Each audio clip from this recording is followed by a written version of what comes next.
This week I have decided to show you something biscuity because we haven't done anything biscuity for a little while. So I have got this beautiful book, Bread, Cake, Donut, Pudding, all the best things, and I have chosen Butterfingers today. These actually are really simple and they don't need any eggs. So if you did want to make these vegan, you would just need to replace the butter with a non-dairy alternative. So you're welcome to do that if you want to make these vegan. And they don't have many ingredients at all, and they end up being just a really delicious, melt in the mouth biscuit. This recipe does make quite a lot. So what I'm going to do is I'm going to make all of the dough to the quantities in this book, but I'm only going to bake half of them because, as you know, I don't want to be left alone with 40 biscuits. I do want to be left alone with 40 biscuits, but the results would not be pretty. So let's get to it. The first thing you need to do is preheat your oven to 160 degrees Celsius, and I have sifted and weighed out in my bowl here 220 grams of plain flour, 70 grams of corn flour, and a pinch of fine salt, and make sure that that's sifted, and then you want to just take a metal spoon and mix it well together. In here I have put 60 grams of icing sugar. That's all the sweetness we need. There's a lot of butter in these. I've got 250 grams of soft unsalted butter, so I'm going to add that in little chunks. It should be soft, otherwise this is going to be hard work. The recipe book actually says to use a food processor for this, so if you've got a food processor, happy days.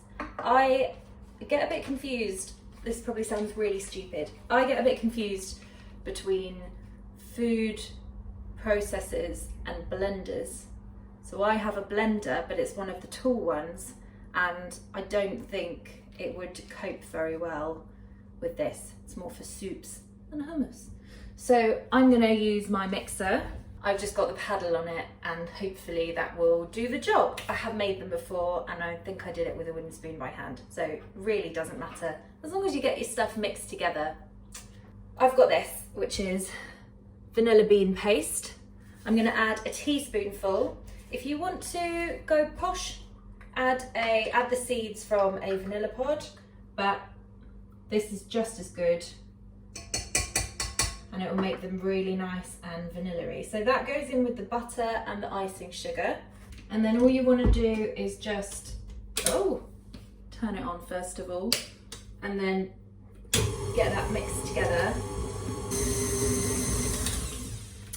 When that is nice and mixed together, then we can add in, I'm going to do this in 2 stages, add in our flour, corn flour and salt.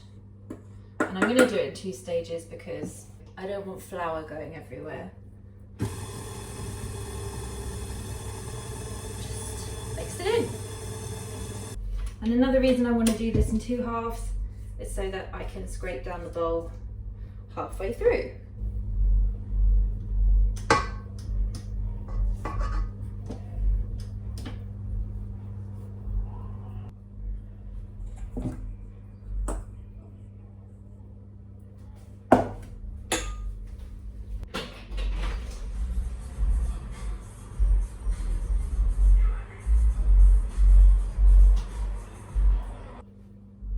I'm gonna have to pause this while old music man downstairs gets it out of his system. So then the second half, in it goes. And I'm gonna put that on gently again, just until it's just about incorporated. So you're just looking for a smooth batter. Perfect. I've got half of the dough now in a piping bag with a 1 centimetre star nozzle, and also a baking sheet with some baking paper on it. And all we need to do is just pipe little lines about 6 centimetres long on the tray. Give them a bit of space because they will spread. I should get about 20 on here. And then the other half of the dough, I'm going to put that into a freezer bag and put it in the freezer for another time. Love a bit of cake in the freezer. Okay. Might be quite hard because this is a biscuit dough after all. So just persevere, my friend. There we go.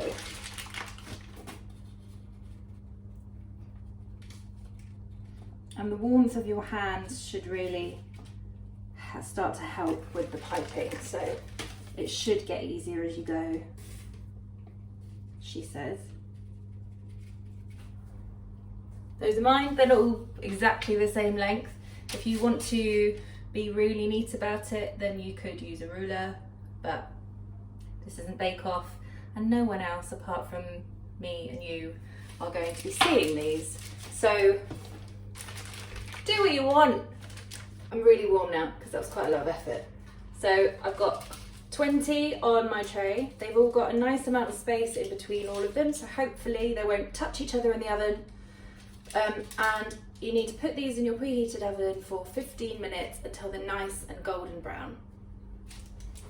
When you take them out of the oven after 15 minutes, just leave them on the tray for 5 minutes just to firm up a little bit, and then put them on a baking, oh my god, my words, a cooling rack. There we go. Sorry, very, very slow this week. And you can see they're nice and golden. So what I have done is I have washed up my baking tray and put a fresh lot of greaseproof paper on the top, hot water in a pan, and then a bowl, or I've got a measuring jug on top. I have put 50 grams of dark chocolate. If you are baking all of the mixture, I put half in the freezer. You need 100 grams of dark chocolate, but I'm just doing half, so I've got 50 grams. And we're just gonna let that melt, and then we're gonna dunk. If you want to blast it in the microwave, do so at your own risk, because it can go grainy. I do not want to be responsible for that. They're quite small, but they are really rich. You saw how much butter went into them. So they're a lovely, just a little something. And you don't have to use dark chocolate. I have done this before with milk chocolate and white chocolate, but I do think the dark chocolate works really nicely just because the biscuits are quite rich and buttery, and so a little bit of bitterness in the dark chocolate sets it off. So when that's done, just take it off of the hot water. Be careful. Got a lovely melted chocolate. I am gonna just grab a butterfinger, just dunk the end in, and then just plonk it on your, oh, how cute. And then just work your way through and make sure that all of your biscuits have a little chocolatey end. They are done, so you just need to have some patience, which is really hard, and leave them there to set on the baking tray. Look at them! I'm quite pleased, can you tell?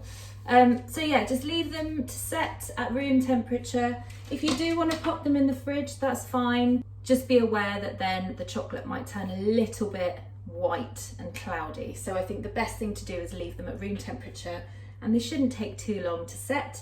And then have them with a cuppa or glass of wine. Sorry if you're doing dry January, but I think this is the worst January in history to do dry January. So I might have mine with a little bit of a tipple.